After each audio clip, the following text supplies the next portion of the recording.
Bienvenue sur Proximité Web TV, bienvenue sur Focus Art, votre émission qui est là pour faire la promotion de vos artistes. Aujourd'hui, nous avons le privilège de recevoir sur ce plateau un jeune talentueux qui s'est investi dans le domaine de l'audiovisuel. J'ai cité Jérémy Chua. Bonsoir Jérémy. Bonsoir Priscilla. Bienvenue sur Focus Art. Merci. Pas trop stressé, ça va? Non, non, ça va, ça va. D'accord. Alors, peux-tu te présenter à nos téléspectateurs pour ceux-là qui ne te connaissent pas? Ok. Bon, bonjour les téléspectateurs, je suis Jérémy Chua, j'ai 28 ans et je peux dire maintenant que je suis réalisateur. D'accord. Alors, on va aller dans le vif du sujet. Peux-tu nous parler de ta carrière, j'ai envie de dire, de tes débuts dans le domaine? Alors, c'est vraiment des débuts. Je ne peux pas dire que je suis un professionnel ou quoi. C'est vraiment un début de carrière. J'ai une formation de photographe. D'accord. Et donc, maintenant, je me lance dans la réalisation, plus particulièrement dans la réalisation de films. D'accord, dans la réalisation des films. Est-ce que c'est ce que vous avez toujours fait? Parce que dans nos recherches, on croit que nous avons l'information selon laquelle vous avez débuté les écoles, les études d'ingénieur. Ingénieur en quoi déjà? Ingénieur en informatique. Ingénieur en informatique. Alors, et vous avez laissé les études d'ingénieur pour vous investir dans l'audiovisuel. Oui. Est-ce que ça n'a pas été un risque, de l'audace quand même connaissant les réalités de la photo et du cinéma au Gabon? Alors c'était vraiment un gros risque. En fait, en vrai, c'était complètement de la folie parce que ça se passait bien dans l'école d'ingénieur là où j'étais. Mais la vérité, c'est que depuis que je suis né, j'ai toujours aimé le monde de l'image, le monde du cinéma, la télé. Et donc, mais bon, j'ai quand même lu un article qui m'a bouleversé. C'était les 5 plus gros regrets des gens sur leur lit de mort. Et beaucoup de gens disent qu'ils regrettent quand même d'avoir vécu la vie que les autres voulaient qu'ils vivent. Ils regrettent de ne pas avoir fait ce qu'ils avaient sur le cœur. Je me suis dit non, je ne veux pas arriver à 90 ans. Si Dieu me permet d'arriver là-bas et me dire que mince, j'ai pas vécu la vie que je voulais vivre, quoi. Donc je me suis lancé en 2013. J'ai tout claqué. D'accord, en 2013, c'est ça. Vous avez décidé de vous investir dans ce qui vous passionne. C'est ça. Comment est-ce que vos parents, votre entourage, les amis, comment est-ce qu'ils ont vécu ça? Est-ce que ça a été facile? Non, c'était l'hécatombe, c'était l'hécatombe. Beaucoup de gens disent que c'était de la folie et ils ont raison, je ne leur veux pas. Même pour mes parents, ça peut être facile, ça impliquait beaucoup de choses. Vu les résultats, vu vos productions, est-ce qu'il faut toujours dire qu'ils ont raison? Parce que franchement, ce que vous faites... Bon, après, moi, je peux les comprendre comme tout parent. Quand tu vois ton enfant qui quitte une filière qui est stable pour quelque chose de complètement instable, c'est très difficile à accepter. Aujourd'hui, quand je dis instable, c'est que le métier de l'image, dans beaucoup de cas, c'est pas un métier où tu as un salaire qui tombe chaque fin du mois. C'est-à-dire tu dois trouver des contrats chaque mois et tu peux faire des mois sans salaire. Parce que tu cherches, donc ce n'est pas facile non plus, c'est pas évident. D'accord. Et comment vous faites pour ajuster la vidéo? C'est-à-dire, parce que vous faites dans les courts-métrages, je vois les courts-métrages, les teasers là et tout, et la photo. En même temps, vous assistez on vous invite à des cérémonies, vous immortalisez des événements, mariages, anniversaires. Comment est-ce que vous ajustez, en fait, comment vous faites pour équilibrer les deux activités, allais-je dire? Est-ce qu'il y a une activité qui est plus importante que l'autre? Alors, vu que j'ai quand même une formation de photographe à la base, j'ai commencé par faire beaucoup de photos. Après, en termes de passion, c'est quand même la vidéo qui a toujours été là. Et donc, progressivement, je bascule vers plus de vidéos. Du coup, en ce moment, c'est plus de vidéos. Avant, ça a été plus de photos, mais peut-être que par la suite, la photo va revenir. Donc, c'est quand l'envie, quand l'humeur dit, c'est là que voilà. Être roi demande des qualités exceptionnelles. La force seule ne suffit pas.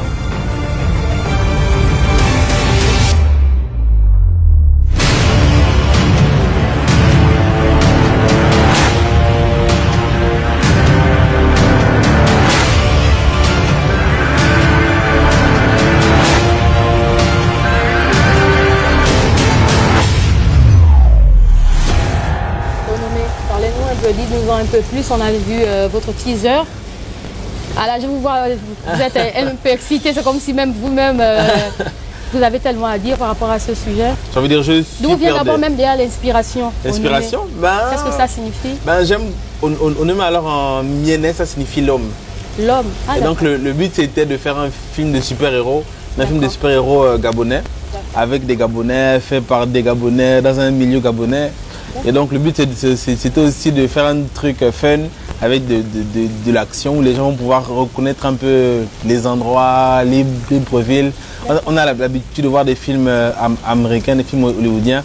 Donc là le but c'était de faire quelque chose qui soit d'ici et que les gens peuvent reconnaître en fait. Et le film il est déjà sorti? Alors le film sort, ça c'est une exclusivité. Le film sort le 4 décembre à l'Institut français du Gabon. D'accord. Et donc on pourra le voir sur grand écran en 4K. Et donc ça, franchement ça va être assez intéressant.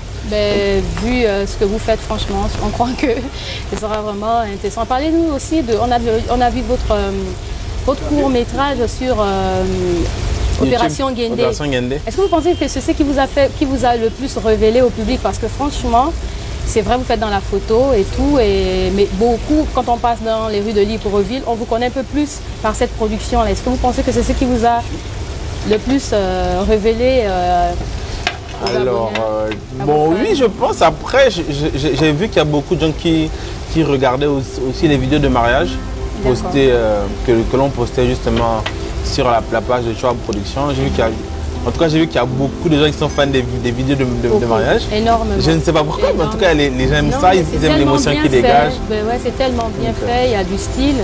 Et puis aussi le fait de faire parler les mariés avec le générique, c'est tellement spécial, c'est vrai, ça naturellement. Après, c'est vrai que le court-métrage Opération Guendé, c'était même pas un vrai court-métrage en tant que tel, c'était juste un test pour voir ce qui était possible de faire, comment faire pour faire du plan et les enchaîner. C'était vraiment une première expérience, c'était un test en fait. Quand on écrit un scénario en 2 minutes et puis on a tourné, on ne s'attendait pas à ce qu'il y ait autant de critiques positives, autant d'impact autour de nous en fait. D'accord, waouh, mais franchement, moi j'ai vu les publications, j'ai vu les commentaires, j'ai vu les likes, les partages. Merci. Franchement, que bravo, il n'y a rien que vous dire bravo. Bah, on va essayer de rentrer aussi dans votre vie un peu personnelle. Vous êtes marié, papa? C'est ça. Combien d'enfants? Alors j'ai 2 enfants et Onomé sera mon 3e enfant des cours. Très drôle. Et est-ce que votre femme, elle vous soutient dans le projet? Comment est-ce qu'elle vit? Du genre, son mari, il s'investit dans l'audiovisuel au Gabon, franchement. Alors, honnêtement, je n'aurais pas pu faire ça si je n'avais pas une femme pareille. Je n'aurais jamais pu faire ça parce qu'il y a beaucoup de gens qui découragent et qui disent, même pour le film, il y a beaucoup de gens qui disent non, ne faites pas de long métrage, ça va être compliqué, il faut connaître les gens, vous n'avez pas de moyens, ne faites pas ci. Donc, en vrai, vu la vague de gens qui découragent, je n'ai pas une femme qui m'encourageait, qui me soutenait et qui même était prête, parce que c'est quand même de l'investissement. Nous sommes mariés, donc le fonds qu'on a financé, c'est le même. Et donc quand je décide d'acheter par exemple du matériel, des appareils, ben, je ne peux pas l'acheter, acheter tout ça sans son accord. Et donc si on peut se faire connaître maintenant, si on peut produire du bon cinéma aujourd'hui, c'est parce que ma femme est d'accord. Sans vous titiller, on va essayer de rebondir sur ce que vous disiez par rapport au financement. Parce qu'il y a beaucoup qui s'inquiètent parce qu'ils se disent je ne peux pas me lancer dans ce qui me passionne parce que je n'ai pas des financements, je n'ai pas un budget, je n'ai pas de personnes pour m'encourager.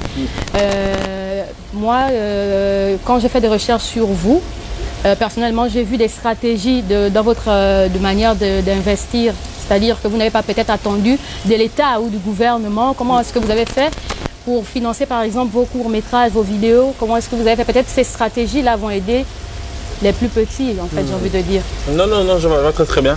Alors moi, ça a été quand même très simple. Je me suis dit, je suis parti du principe que si j'attends qu'on me donne des finances ou des sous pour faire quelque chose, je ne vais jamais rien faire. Du coup, je me suis dit, faut que je gagne de l'argent. Donc, quitte à faire quelque chose qui ne me plaît pas, mais soit financer quelque chose que j'aime. Du coup, c'est ce que j'ai fait et du coup, j'ai fait des activités pour acheter mon matériel. Je travaille dans une usine. D'accord. Donc, voilà, je veux dire, c'était nul, c'était fatigant. La vérité, c'est que ça m'a permis d'investir dans quelque chose. J'ai pris des sous personnels pour faire le court-métrage, mais en fabriquant, quoi. Tout, j'ai pris des pistolets, je les ai peints en noir. C'est-à-dire, c'est vraiment de la débrouille, quoi. C'est-à-dire, si on attend d'avoir les moyens pour faire quelque chose, on ne le fait jamais. Et je pense que c'est valable pour tout, quoi.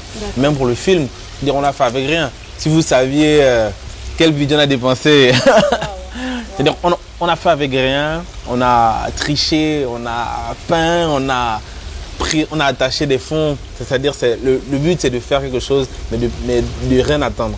D'accord. Ça me rappelle une personne que j'aime bien, un papa un papa que j'estime beaucoup, nous dit souvent il est important de ne pas négliger les faibles commencements. Oui. C'est très important, c'est très important. Bon, franchement, votre témoignage, c'est boostant, c'est encourageant pour beaucoup, pour moi, pour beaucoup aussi, parce qu'il y en a tellement qui veulent s'investir dans ce qui les passionne, mais ils n'ont pas le courage de se lancer.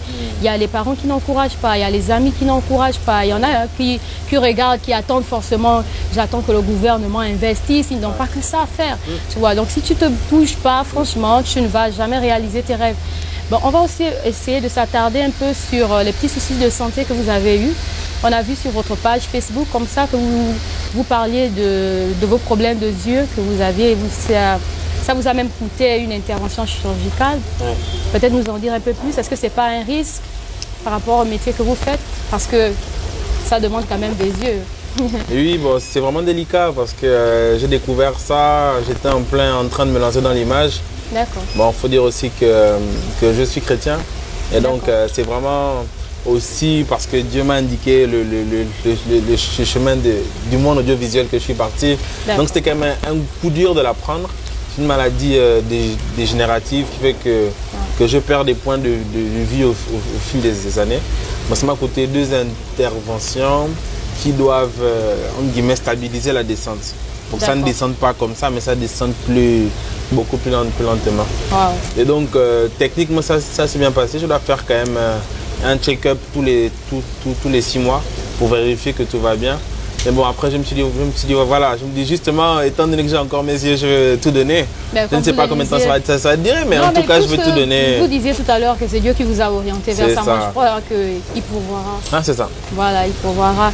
Bon, très franchement, avec ce cocktail d'informations, quels sont les mots d'encouragement que vous avez à dire aux plus jeunes? Parce que, je ne sais pas si vous l'avez remarqué, à la plage de Léon-Bas, dans les rues un peu de Libreville, ils sont beaucoup à faire dans la photo. Ouais. Vraiment, peut-être des mots d'encouragement. Il y en a peut-être qui sont passionnés comme vous et qui rêvent peut-être plus grand comme vous. Alors moi je pense que s'il y a quelque chose que je peux dire aux gens, aux jeunes qui ont envie, c'est de ne pas abandonner leur passion. Et comment dire, comme vous avez dit tout à l'heure, Priscilla, c'est qu'il n'y a pas de faible commencement. Donc il ne faut pas avoir peur de commencer petit, il ne faut pas avoir peur de commencer avec des erreurs. Il faut commencer, mais surtout, il faut être prêt à payer le prix. Et je veux dire, le fait de prendre cette direction-là, ça m'a valu beaucoup de critiques, notamment chez les gens très proches. Et en vrai, si je m'étais arrêté dessus et je n'étais pas allé, je n'ai pas en vue l'objectif que je vais atteindre, en fait, je me serais arrêté.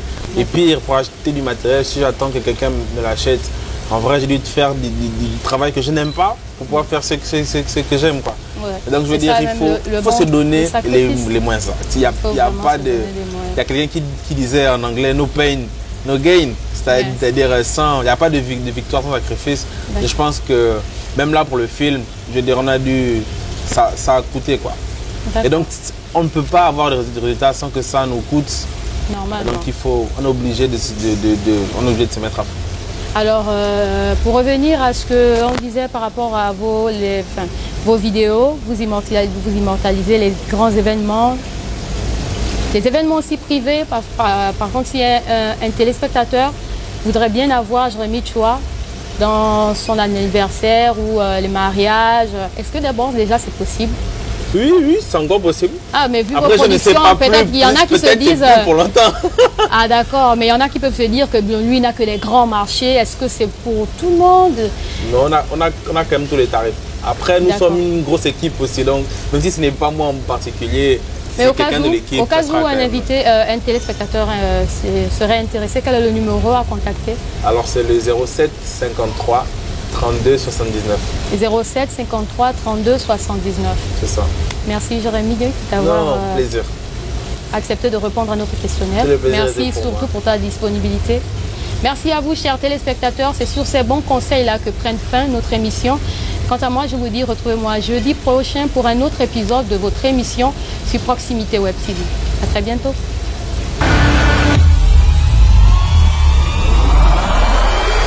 Être roi demande des qualités exceptionnelles. La force seule ne suffit pas.